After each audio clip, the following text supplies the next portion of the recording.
అదే RTV app వార్తల్ని క్షణాల్లో చదివే అవకాశం ఉంటుంది. ఒక న్యూస్ పేపర్, ఒక టెలివిజన్ ఛానల్ మీ చేతుల్లో ఎప్పుడూ ఉంటాయి. ఇలా 12-13 అంటే నిన్న ఈ రోజు వరకు తెలంగాణ రాష్ట్ర ఏఐపిఎస్యు విద్యా వైజ్ఞానిక రాజకీయ శిక్షణ తరగతులను నిర్వహించుకోవడం జరిగింది.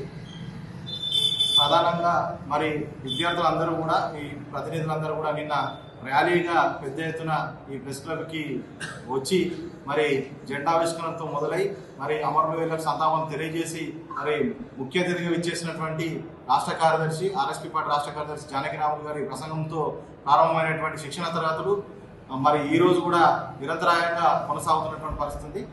అదేవిధంగా అన్ని యూనివర్సిటీలలో ఉన్నటువంటి ప్రొఫెసర్స్తో ఈ శిక్షణ తరగతులు నిర్వహించుకోవడం జరిగింది.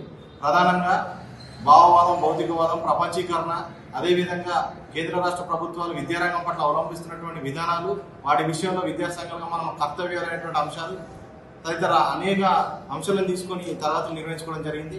అదేవిధంగా ఈ తరగతులలో భవిష్యత్ కార్యాచరణను కూడా రూపొందించుకొని ఈ కేంద్ర రాష్ట్ర ప్రభుత్వాలు విద్యారంగం పట్ల అవలంబిస్తున్నటువంటి, విద్యార్థుల పట్ల నిరంకుశంగా వివరిస్తున్నటువంటి విధానాలపైన మేము ఉద్యమాలు నిర్వహించాలని చెప్పేసి కూడా భవిష్యత్ కార్యాచరణను కూడా రూపొందించుకోవడం జరిగింది.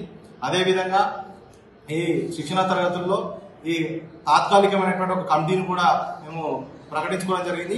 అధ్యక్షులుగా మరి నిజామాబాద్ జిల్లాకు చెందినటువంటి బోడ అనిల్ కుమార్ని, అదేవిధంగా ఈ సిద్దిపేట జిల్లా ప్రాంతం నుంచి మన్య కుమార్ అనేటువంటి నన్ను ప్రధాన కార్యదర్శిగా ఈ శిక్షణ తరగతుల్లో ఎన్నుకోవడం జరిగింది. మా యొక్క ఎన్నికకు సహకరించినటువంటి ఆర్ఎస్పీ పార్టీ రాష్ట్ర కార్యదర్శి జానకిరాములు గారికి, అదేవిధంగా రాష్ట్ర నాయకత్వానికి, మరి ఏఐపిఎస్యు విద్యార్థి సంఘం రాష్ట్ర నాయకత్వానికి అందరూ కూడా మా పైన ఉన్నటువంటి నమ్మకంతో ఈ బాధ్యతలు ఇచ్చినందుకు మేము అందరికి కూడా కృతజ్ఞతలు తెలియజేస్తాము. అదేవిధంగా రాష్ట్ర స్థాయిలో కూడా ఒక గర్ల్స్ కమిటీని కూడా ఏర్పాటు చేసుకోవడం జరిగింది. ఈ గర్ల్స్ కమిటీకి కూడా నాగరాణి అనేటువంటి నిజామాబాద్ జిల్లాకు సంబంధించినటువంటి ఒక అమ్మాయిని కూడా మేము దీంట్లో కన్వీనర్గా కూడా ప్రకటన చేయడం జరిగింది. భవిష్యత్తులో రానున్నటువంటి రోజుల్లో మరి ఈ యొక్క 2 నెలల వ్యవధిలో ఏఐపిఎస్యుగా పెద్ద ఎత్తున రాష్ట్ర మహాసభలను నిర్వహించడం కోసం సిద్ధంగా ఉన్నాం.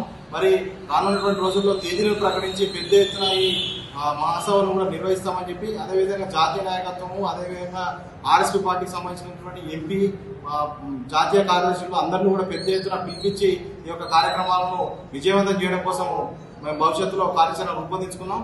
కాబట్టి ఇప్పటి వరకు ఎన్నిక సహకరించినటువంటి వారందరికీ కూడా మేము ధన్యవాదాలు తెలియజేస్తూ ఏఐపిఎస్సికి సంబంధించిన జాతీయ మాజీ అధ్యక్షులు, ఏఐపిఎస్యు క్యాడర్ అంతా రాష్ట్ర ముఖ్యమంత్రుల నుంచి పాల్గొంటారు.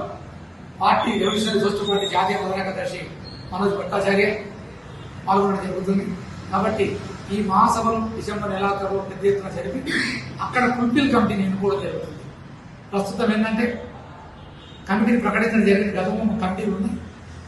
మన్యకుమార్ ఆధ్వర్యంలో మన్యకుమార్ రాష్ట్ర అధ్యక్షుడిగా ఏఐపిఎస్యు గత 10 సంవత్సరాలుగా కమిట్మెంట్గా పనిచేస్తుంది.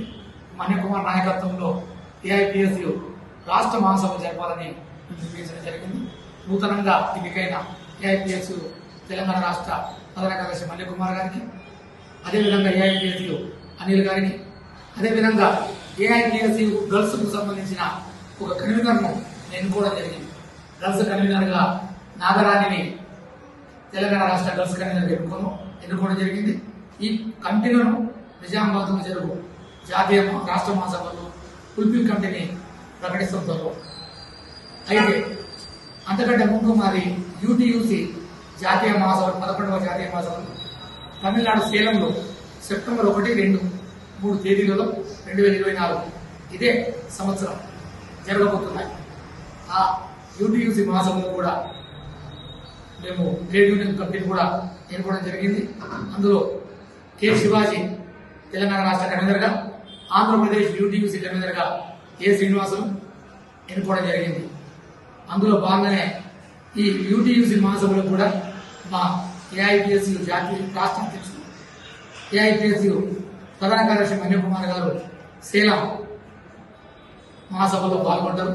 ఈ 11వ జాతీయ మహాసభలకు 29 రాష్ట్రాల నుంచి ప్రతినిధులు వస్తున్నారు.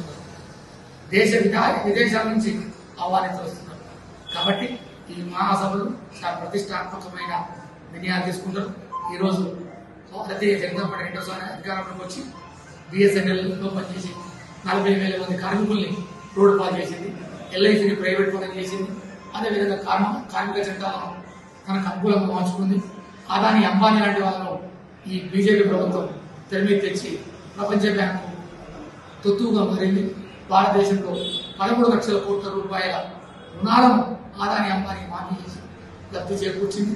ఈ బీజేపీ ప్రభుత్వం ఎంత మేరకు ఏ ప్రజలకు ఉపయోగపడే విధంగా లేదు, కార్పొరేట్ సంస్థలకే కొమ్ము కాస్తుందని యూపీయూసీగా, విద్యార్థి సంఘం ఏఐటీఎస్యూగా, యువజన సంఘం ROFగా ఈ ప్రభుత్వాన్ని, రాష్ట్ర కేంద్ర ప్రభుత్వాలను డిమాండ్ చేస్తున్నారు. మరిన్ని వీడియోస్ కోసం ఛానల్ ని సబ్స్క్రైబ్ చేయండి. లేటెస్ట్ అప్డేట్స్ కోసం వాట్సాప్ ఛానల్ ని ఫాలో చేయండి.